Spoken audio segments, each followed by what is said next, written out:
ओम शांति। आज प्यारे मीठे बाबा की मुरली मंथन की डेट है 13 जून 2022। तो मीठे मीठे बाबा ने अपने बच्चों से कहा, यह पाठशाला है नर से नारायण बनने की। पढ़ाने वाला स्वयं सत्य पिता, सत्य शिक्षक और सतगुरु है।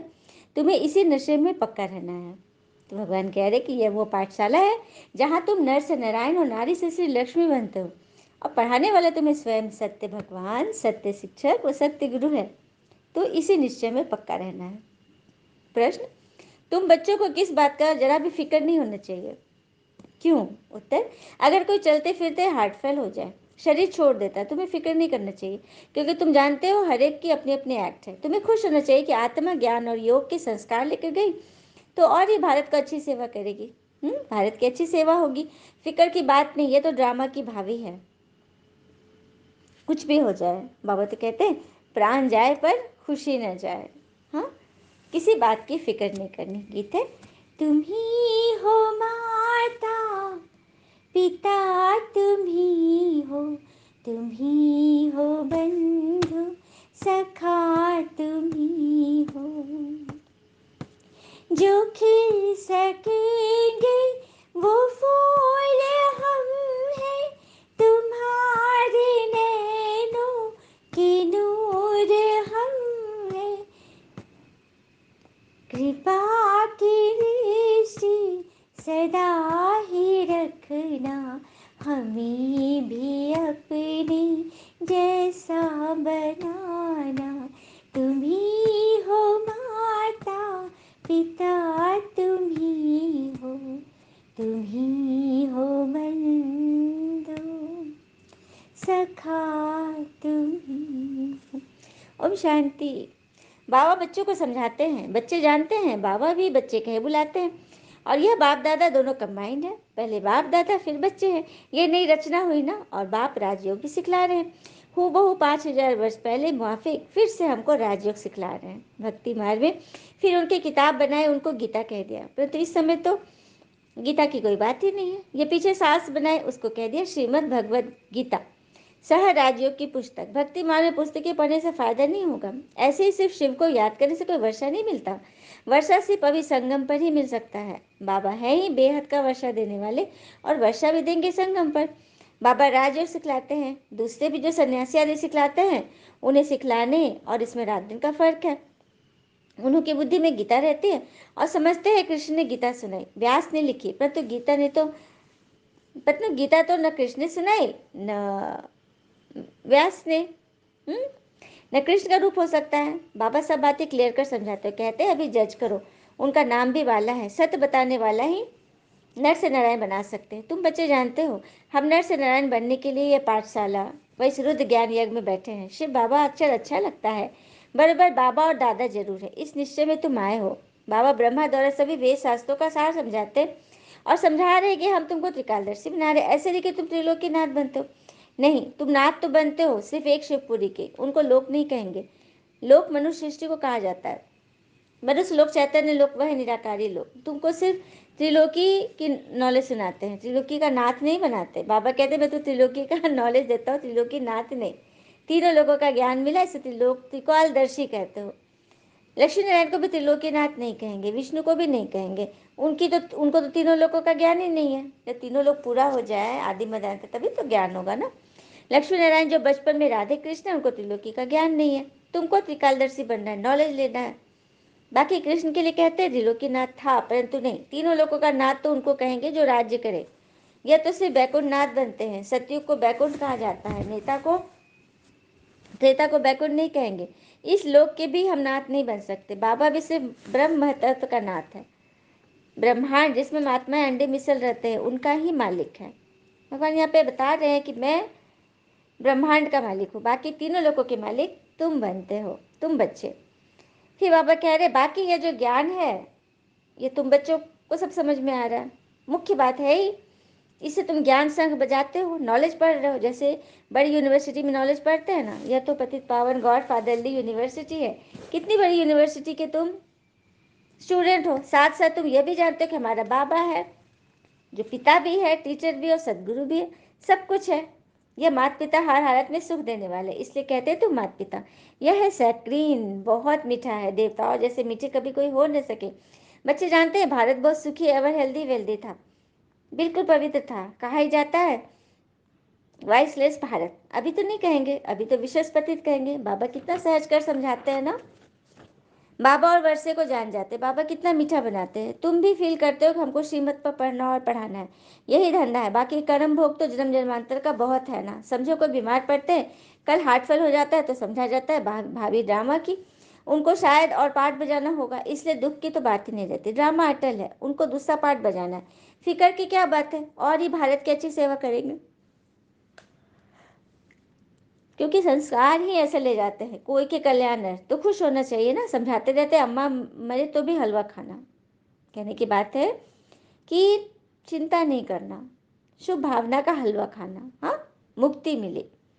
मतलब हर एक बात में ज्ञान को आधारित बनाओ। फिर बाबा ने कहा तुम कल्याणकारी की संतान हो, तुम किसका अकल्याण नहीं कर सकते। तुम तो जाएंगे कल्याण। यह पतित दुनिया, बाबा का ऑर्डिनेंस निकला है कि अभी यह भोग बल की रचना नहीं चाहिए। यह तमो प्रधान है। आधा कल से तुम एक दो को काम कटारी से दुख देते आए हो। यह रावण के 5 भूत है जो तुमको दुख देते, ये तुम्हारे बड़े दुश्मन है। बाकी कोई सोनी लंका आदि नहीं थी, ये सब बैठ बनाई है। बाबा कहते हैं ये तो बेहद की बात है। सारी मनुष्य सृष्टि इस समय रावण की जंजीरों में बंधी हुई है। मैगजीन में भी चित्र अच्छा निकाला है, सब रावण के पिंजरे में पड़े हैं, सब शोक वाटिका में। अशोक वाटिका तो यहाँ कोई नहीं है। बाबा से क्लियर करते ना, यहाँ कोई अशोक वाटिका है नहीं जहाँ कोई शोक ना हो। तुम बच्चे समझते हो आत्मा के रिकॉर्ड में कितना बड़ा पाठ नूंधा हुआ है। ये बड़ी वंडरफुल बात है। इस छोटी आत्मा में विनाशी पाठ 84 जन्मों का भरा हुआ है। कहते भी हम पति तमो प्रधान है। अभी यह इन खूने नहा खेल है ना, एक बॉम्ब से कितने मर पड़ेंगे। बाबा कह रहे कि अभी लास्ट का समय आ गया है, फिर आगे यह ज्ञान प्राय लोप हो जाता है। उनको सुदर्शन चक्रधारी भी नहीं कहेंगे, बल कहते हैं विष्णु जी के 2 रूप लक्ष्मी नारायण बनते हैं, दिखाते भी है। प्रवृत्ति मार्ग के लिए 2 रूप दिखाते हैं, ब्रह्मा सरस्वती, शंकर पार्वती, लक्ष्मी नारायण। ऊंचे तो ऊंचा एक है। ऊंचे तो ऊंचा कौन है? शिव बाबा। फिर उसके बाद नंबरवार सभी आते हैं। फिर बाबा ने कहा जितना पुरुषार्थ करेंगे उतना उच्च पद पाएंगे। तुम कहते हो ना हम तो 21 जन्म का रजाई लेंगे, मम्मा बाबा लेते हैं तो हम भी क्यों न ले, हम भी फॉलो करें। नॉलेज को धारण कर फिर कराना है, इतनी सर्विस करनी है, तब 21 जन्मों के लिए प्रारब्ध मिलेगी। स्कूल में जो अच्छे अच्छे पुरुषार्थ नहीं करते उनको कम मार्क्स मिलता है। तुम अभी 5 बिगड़ू रावण पर जीत पाते हो। तुम्हारी अहिंसक युद्ध अगर राम को निशानी न देवे तो सूर्यवंशी चंद्रवंशी में डिफ्रेंशिएट कैसे होगी। इसी से तो पता चलता है ना किसकी क्या निशानी है। तो बाबा कहते हैं तुम जितना पुरुषार्थ करेंगे तो अंतमति से गति होगी। देह का भी ख्याल ना हो, सबको भूलना है। बाबा कहते हैं तुम नंगे आए थे फिर नंगे जाना है, मतलब अशरीरी शरीर बिगड़ आए थे ना। तुम इतनी छोटी बिंदी इन कानों से सुनती हो, मुख द्वारा बोलती हो। हम आत्मा एक शरीर छोड़ फिर दूसरे में जाते हैं, फिर हम आत्मा एक घर जा रही है। बाबा बड़ा श्रृंगार कराते हैं जिससे मनुष्य देवता बन जाते हो। तुम जानते हो शिव बाबा को याद करने से हम ऐसे बनते हैं। गीता में भी है मुझे याद करो और वर्षे को याद करो तो तुम स्वर्ग के मालिक बनेंगे। बिल्कुल सहज है, समझते भी हैं बरोबर। हम कल्प कल्प करके आपसे ब्रह्मा द्वारा वर्षा पाते गाते भी है ना। ब्रह्मा द्वारा स्वप्न देवता धर्म की नापास होने से फिर नेता के त्रेता के क्षत्रिय धर्म में चले जाते हैं। नापास होते हो तो त्रेता में चले जाओगे, क्षत्रिय धर्म में। ब्रह्मा द्वारा ब्राह्मण देवता क्षत्रिय तीनों धर्म की स्थापना होती है शिव बाबा के मुख से।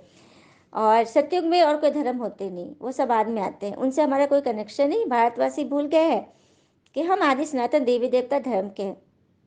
यह भी ड्रामा का पार्ट ऐसा बना हुआ है। अच्छा, मीठे बच्चे प्रति भगवान की नमस्ते। हम बच्चे के भी प्यारे बाबा को नमस्ते। धारणा के लिए मुख्य सार, पहले पॉइंट, श्रीमत पर पढ़ने और पढ़ाने का धंधा करना है। ड्रामा की भावी पाटल रहना है, किसी भी बात की फिक्र नहीं करना है। दूसरी पॉइंट, अंतकाल में एक भगवान के सिवा और कोई भी याद न आए, इसलिए इस देह को भी भूलने का अभ्यास करना, अशरीरी बनना है। वरदान, मन बुद्धि से किसी भी बुराई को टच न करने वाले संपूर्ण वैष्णव व सफल तपस्वी भव। मन बुद्धि से किसी भी बुराई को टच न करने वाले संपूर्ण वैष्णव व सफल तपस्वी बनो। कैसे बनेंगे? जब हम मिलजुल कर रहेंगे, संगठन का महत्व समझेंगे। कि कहते हैं ना, झाड़ू में जब तक बंधन होता है तब तक वो कचरे को साफ करने के लायक रहता है। बंधन खुल जाने पर झाड़ू खुद एक कचरा बन जाता है। इसलिए हमेशा अपने संगठन से बंधे रहिए, चाहे वो परिवार हो, समाज हो, कुछ भी हो। अनेकता में एकता है, अपने आप को मिला के रखो। बाबा इसलिए तो कहते हैं ना कि सबको समझाओ, चैरिटी बिगिंस एट होम, सबको लेके चलना है, कचरा नहीं बन जाना। हाँ, तो पवित्रता की पर्सनैलिटी व रॉयल्टी वाले मन बुद्धि से किसी भी बुराई को टच नहीं करते। परिवार में जब हम किसी की बुराई नहीं देखेंगे तभी तो टच में रहेंगे ना। बुराई देख लेंगे तो फिर वहाँ से कट हो जाएगा, किनारा कर लेंगे। जैसे ब्राह्मण जीवन में शारीरिक आकर्षण व शारीरिक टचिंग अपवित्रता है, ऐसे मन बुद्धि में किसी विकार के संकल्प मात्र की आकर्षण व टचिंग अपवित्रता है। जैसे ब्राह्मण जीवन में शरीर का आकर्षण अपवित्रता है ना, किसी पर भी ज़्यादा आंख न डूबे, उसी तरह मन बुद्धि में भी किसी विकार के संकल्प मात्र की आकर्षण व टचिंग भी अपवित्रता है, व्यर्थ बात को। तो किसी भी बुराई को संकल्प में भी टच न करना, यही संपूर्ण वैष्णव व सफल तपस्वी की निशानी है। किसी की बुराई को नहीं देखना है, संकल्प से भी टच नहीं करना, यही संपूर्ण वैष्णव व सफल तपस्वी की निशानी है। स्लोगन, मन की उलझनों को समाप्त कर वर्तमान और भविष्य को उज्जवल बनाओ। मन में जो उलझन होता है, और आज कल जो उलझन समाज में है, बेटा और बेटी लेकर के, कहते हैं ना कि हम ऐसे समाज का हिस्सा है जहाँ बाबा अपने पिता की इज्जत बेटी के हाथों में होती है, लेकिन जायदाद के कागजात बेटों के हाथ में। फिर भी हमें किसी बात में उलझन में नहीं पड़ना है। हाँ, और अपने भविष्य को, वर्तमान भविष्य को उज्जवल बनाना है। अच्छा, ओम शांति। शुक्रिया मीठे बाबा, वो बाबा के प्यारे प्यारे बच्चे। All is well always. ओम शांति।